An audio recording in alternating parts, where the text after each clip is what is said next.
அடுத்த திருநாமம் 11வது திருநாமம் பத்மா என்பது. இது இரண்டாவது பத்மா. பத்மா அப்படின்னே சாதாரணமாவே ஒரு திருநாமம் அவளுக்கு உண்டு. அதுக்கு என்ன அர்த்தம் அப்படின்னு கேட்டா, அடியனுடைய ஆச்சாரியன் சொல்றார், பத்தாதோர் மன்யோகே பத்மம் சித்தம் பவேத் பதம் தச்ச கதி பரமிதி மத்தியர்த்தே சர்வஜாம்பா ததஸ்ச பத்மேயம். பத் அப்படின்னு ஒரு தாது இருக்கு சம்ஸ்கிருதத்துல. அதுக்கு என்ன அர்த்தம்னு கேட்டா, கதி மூவ்மெண்ட் அப்படின்னு அர்த்தம். கதி அப்படிங்கிற அர்த்தத்துல எந்த சப்தம் வந்தாலும் அதுக்கு மத்தினும் அர்த்தம் சொல்லலாம் அப்படின்னு சம்ஸ்கிருதத்துல இருக்கு. ஆக கதிபரமிதி மத்தியர்த்தே அப்படிங்கிறார்.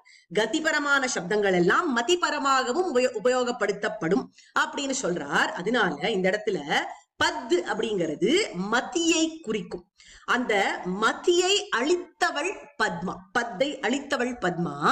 எப்படி அப்படின்னு கேட்டா, பல பேருக்கு ஞான பாலை ஊட்டி இருக்கிறாள் பத்மா என்கிற லக்ஷ்மி தேவி.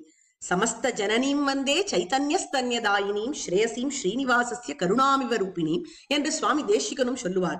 பிரத்யக்ஷமாக ஞானப்பால் ஊட்டின கதை உண்டு. லக்ஷ்மி தேவி யாருக்கு ஞானப்பால் ஊட்டினாள் அப்படின்னு கேட்டா, ஆச்சரியமாக ஸ்ரீவத்ச மகர்ஷியினுடைய சரித்திரத்தை சொல்லுவார் அடியனுடைய ஆச்சாரியன் ஸ்ரீ கருணாகர மகாதேசிகன். ஒரு சமயம் சரஸ்வதி தேவி பிரம்மலோகத்துல இருக்கும் பொழுது வேதத்தினுடைய ஸ்வரமானது தப்பா சொல்லிட்டார்கள் மகரிஷிகள் என்று படக்குன்னு சிரிச்சுட்டாளாம். அதனால அவளுக்கு சாபம் ஏற்பட்டு இந்த பூலோகத்துக்கு வந்து சேர்ந்தாள்.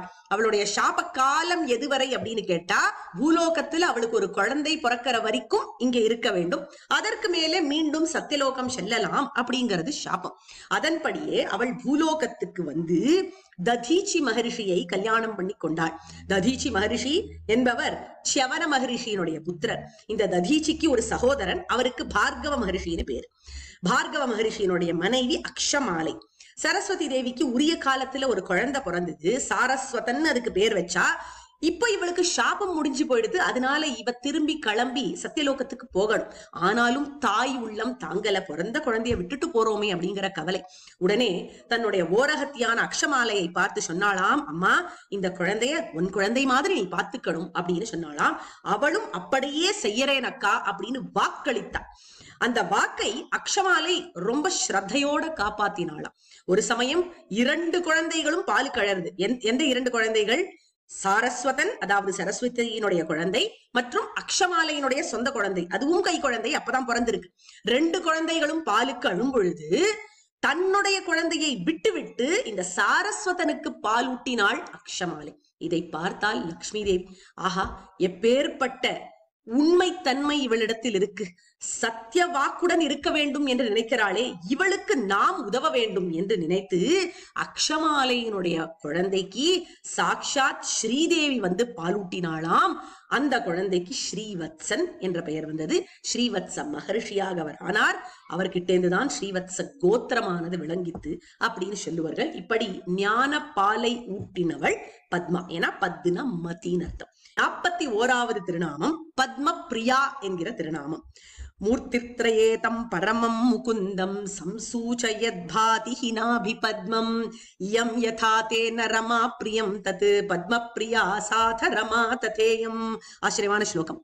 3 மூர்த்திகள் உண்டு அப்படின்னு சொல்லுகிறார்கள். யார் இதுல சிறந்த மூர்த்தி அப்படிங்கிற சர்ச்சைகள்லாம் அடிக்கடி வந்துட்டு இருக்கும். இந்த திரிமூர்த்திகள்ல மூலமூர்த்தி, முதல் மூர்த்தி யார் அப்படின்னு காட்டக்கூடியது 2 விஷயங்கள். அது என்ன 2 அப்படின்னு கேட்டா, எம்பெருமான் நாராயணனுடைய நாபியில இருக்கக்கூடிய தாமரையானது ஒன்று, அதே போல அவனுடைய வக்ஷஸ்தலத்திலே வசிக்கும் தாமரையால் ஆனவள் ஒருத்தி. இது 2ம் எம்பெருமானுடைய லட்சணங்களாக ஆகும். எம்பெருமான் தான் சர்வேஸ்வரன் அப்படிங்கிற லட்சணமாக ஆகும். ஏன்னா இந்த நாபி பத்மத்திலிருந்து வந்தது யாருன்னு கேட்டா பிரம்மதேவன். அந்த பிரம்மதேவன் கிட்டேந்து வந்தவர் தான் பரமசிவனார். கைதி பிரம்மணோ நாம ஈசோகம் சர்வதேகினாம் ஆவாம் தவாங்க சம்பூதோ தஸ்மாத் கேசவ நாமவான் அப்படின்னு பரமசிவனார் தானே சொல்லுவர். ஆக இந்த நாபி பத்மம் என்னத்தை தெரிவிக்கிறது? இதுதான் மூல காரணம்னு தெரிவிக்கிறது. இந்த திரிமூர்த்திகளுக்குள்ள யாரு ஆதி அப்படிங்கிற சந்தேகமே இந்த தாமரை பூவால நீங்கித்து. அதே போல யாருடைய திருமார்புல திருமகள் இருக்கிறாளோ அவன்தான் சர்வேஸ்வரன் அப்படின்னு பறக்க சொல்லி இருக்கு வேதத்துல.